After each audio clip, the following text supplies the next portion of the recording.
I don't know if this is normal. Help. Story first. I had a really bad breakup with my ex, and I am still suffering today. She was the first serious relationship I got into after 3 years of another failed one, cheating. We were really happy and in love, or so I thought. But one day, I discovered she was lying to my face, and that really changed me. One time, we were supposed to spend the weekend together, but I had some urgent work that needed me to spend that weekend, Saturday and Sunday, in another city, and I had to drive there Saturday morning. She expressed that she was sad about me leaving for work but understood. I got to work and literally completed the task I was supposed to do in 2 days in like 8 hours. Then, I thought about getting back to her and making her a surprise. I texted her, asking what her plans for the evening were, wanted to surprise her. She said she was going out with her friend around 7 p.m. to get dinner in a restaurant I know and then get back home to sleep early. I told her, as soon as you get there, please call me as usual just to be safe. She got in lots of accidents lately, and I drove back there to make the surprise. I got flowers and was waiting for her phone to tell me she was there. She called, she said she got there safely, she's with her friend, phone reception is bad, and she doesn't want to keep talking on the phone. She told me that she loves me and hung up. As soon as she hung up, I got to the restaurant, to make my surprise, but I was in for one. She was never there. I mean, even the people at the restaurant noticed my frustration. I called her again, she didn't answer. I texted like 10 times from 7 p.m. to 8 p.m., nothing. I was frustrated, angry, and in pain. It felt like a mist descended on me. I don't even recall how I got home that night. I even went to her house to see if her car was there at around 10:30 p.m., but she was never there. She got back to me at 1 a.m. that night. I didn't sleep, obviously, saying she only now checked her phone and saw my phone calls and texts. Yeah, right.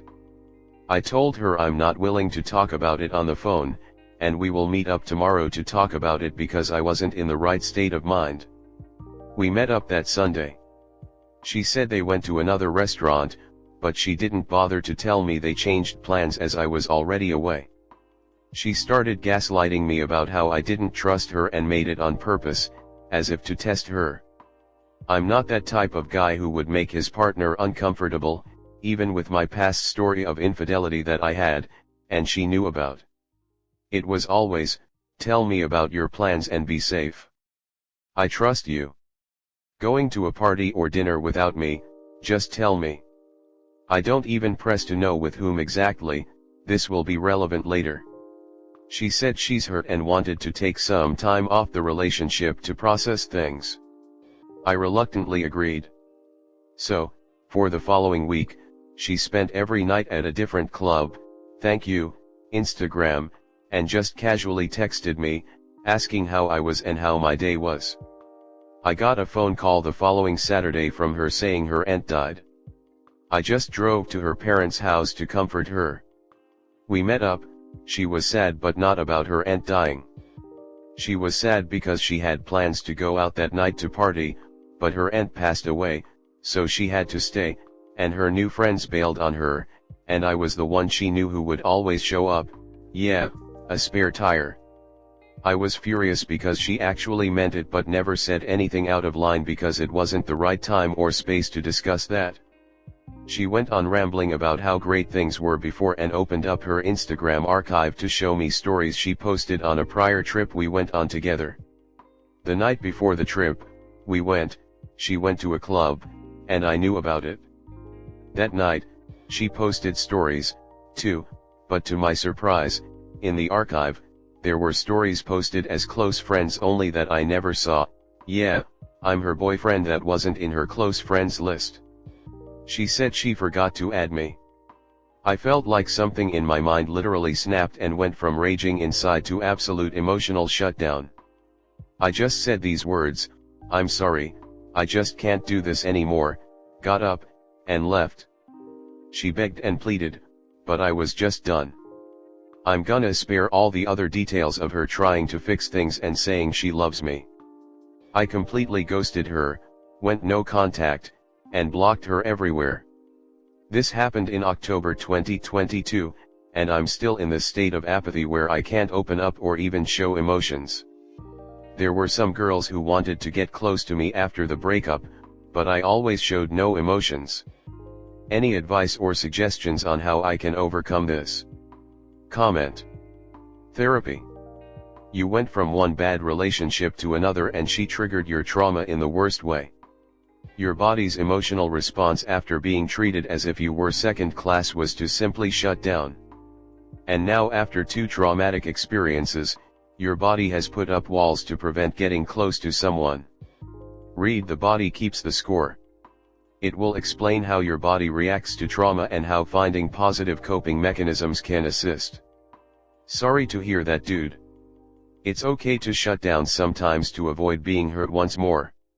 Although please remember to close this chapter, you need to be able to open up and share your feelings and your baggage. Even cry a little. You made the first step here, so please keep going. You absolutely made the right choice ending it and going no contact. If someone cares about you and needs time away to think about the relationship, usually bullshit, they don't spend it at the club. This girl would have destroyed you further, but you were smart and strong enough to get out. Be proud of yourself. Next story 2.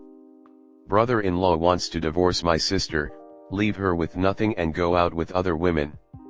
Hi, my sister has been married to my brother-in-law for 5 years. They have no children, but during the marriage they have acquired assets, like homes, cars, etc.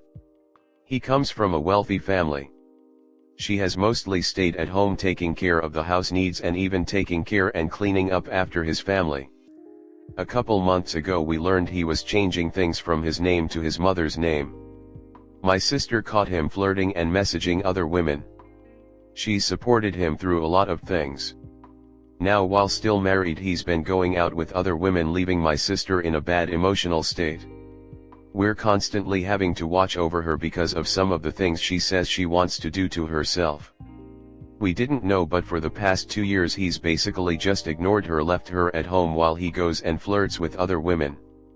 He told her he wants a divorce. My sister is from Italy.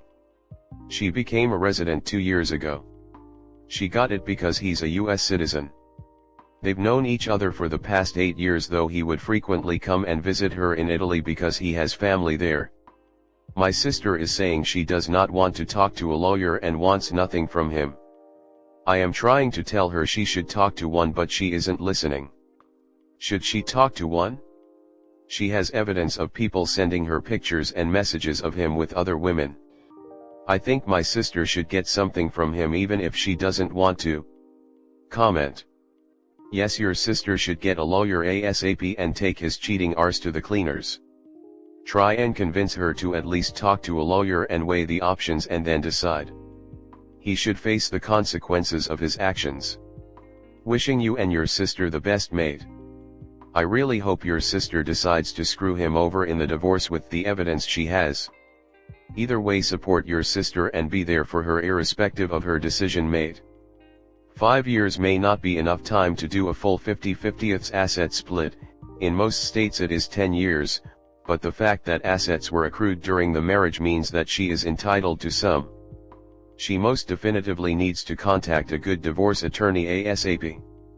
Unfortunately, she's likely with a highly narcissistic POS as a husband, and these people have a talent for marrying highly empathetic people, who they can easily manipulate against their own interests. If your sister does not hold him accountable, she is telling him and herself that she and their marriage have no worth. People like this only understand one thing: the stick. In his case, the financial stick. If he faces no consequence, he will go on his merry way thinking he can do whatever and will no doubt screw over his next victim. Your sister will have no safety net financially. She needs advocate for herself. Your sister should talk to a very good divorce lawyer.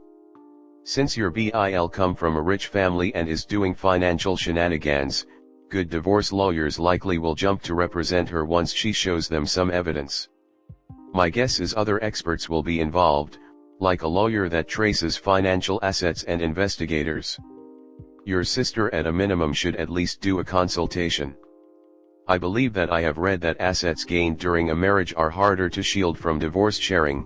That may be why your BIL is transferring stuff to his mom, but by doing that he exposes himself to lawyers that are skilled at uncovering that stuff.